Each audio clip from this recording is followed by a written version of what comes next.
destinaciji na domak grada Bugojna koji je okružen planinama i netaknutom prirodom. U pitanju je hotel sa 16 soba te restoran sa preko 300 sjedećih mjesta. Također u ponudu možemo uvrstiti i ribolov, odnosno ribogojilište sa kalifornijskom pastrvkom. Zatim, što je vrlo bitno spomenuti, imamo malinjak preko 56 duluma maline, koja je jedan od 3 najveća malinjaka u Bosni i Hercegovini. Sve u svemu vrlo zanimljiv i interesantan predio, još uvijek neistražen u Bosni i Hercegovini. Međutim, svi posjetioci koji se odluče doći u ovaj predio ostanu zadivljeni onim što tamo pronađu. Prijavili smo se na sajam zajedno sa vladom, odnosno kantonom Srednje Bosne. Zadovoljni smo samom prezentacijom svega ovdje što smo uspjeli vidjeti, međutim posjećenost je mogla biti daleko veća jer smo očekivali puno više posjetitelja i naša ciljna grupa otprilike su neki ljudi srednje dobi, međutim također imali smo dosta posjetitelja treće životne dobi i učenika, što nam je jako drago jer mislimo da je budućnost Bosne i Hercegovine turizam, a mnogo od njih je bilo iz ugostiteljsko-turističkih škola, širom federacije i širom države, nije samo bilo iz kantona Sarajevo, tako da smo vrlo zadovoljni onime što se radi sa našom mlađom populacijom, pa se nadamo shodno tome da će se sve više ulagati u turizam, samim tim u bolju promociju naše države.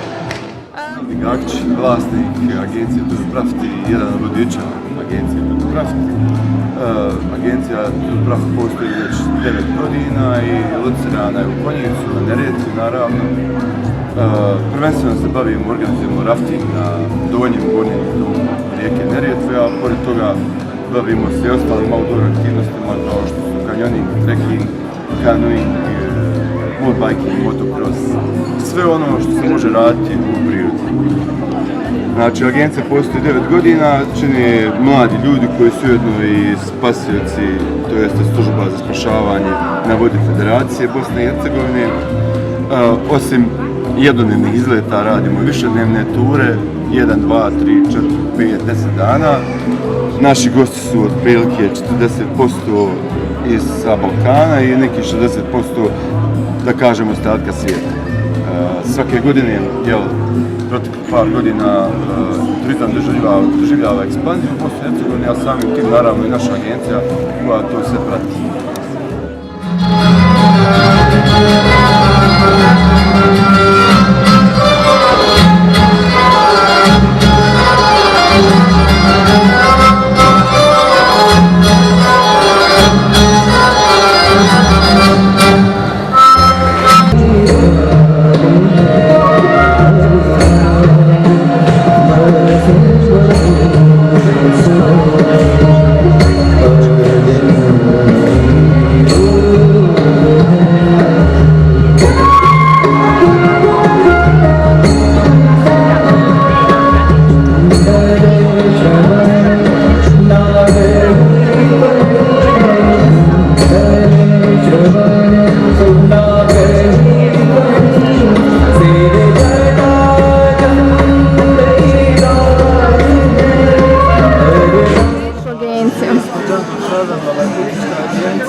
Neka naših najpoznatijih destinacija i koje su rano reći najpredavanije su Kuba, Zanzibar, Tajland i mnoge druge destinacije na koje se ljudi odlučuju da putuju.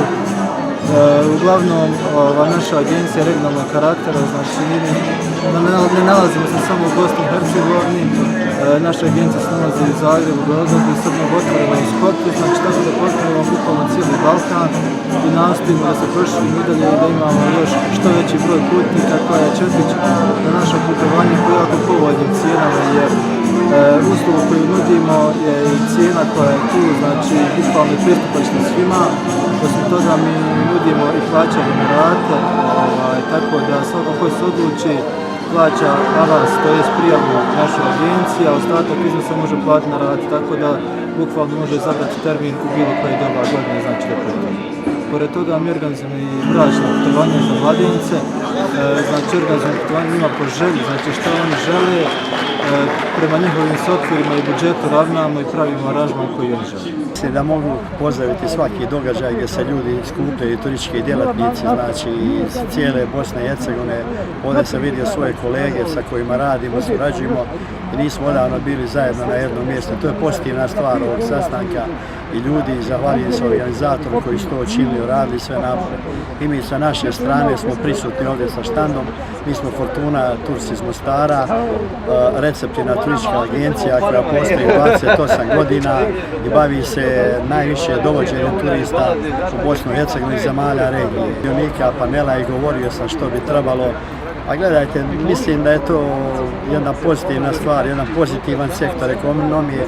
Svi znamo, samo ga trebamo ga još malo doraditi. On se sada odvija negdje oko samo 5 centara u Bosni i Hercegovini, to su Mostar, Međugorje, Bihać, Banja Luka i normalno Sarajevo. Sve to treba povezati u jednu ozbiljnu turističku ponudu koja zaslužuje. Smo vrlo interesantna zemlja sa vrlo interesantnom poviješću, sa dobrom tradicionalnom hranom i tako dalje. Sve su to i naravno velikim potencijalima. Kao što znate, problem Sarajeva su parking mjesta. Mi imamo dovoljno sada, ako me konkretno za Sarajevo pitate, Sarajevo ima dovoljan broj smještajnih kapaciteta. Digla se jedna turistička ponuda i turističkim agencijama, informativnim centrima na jednu zavidnu razinu.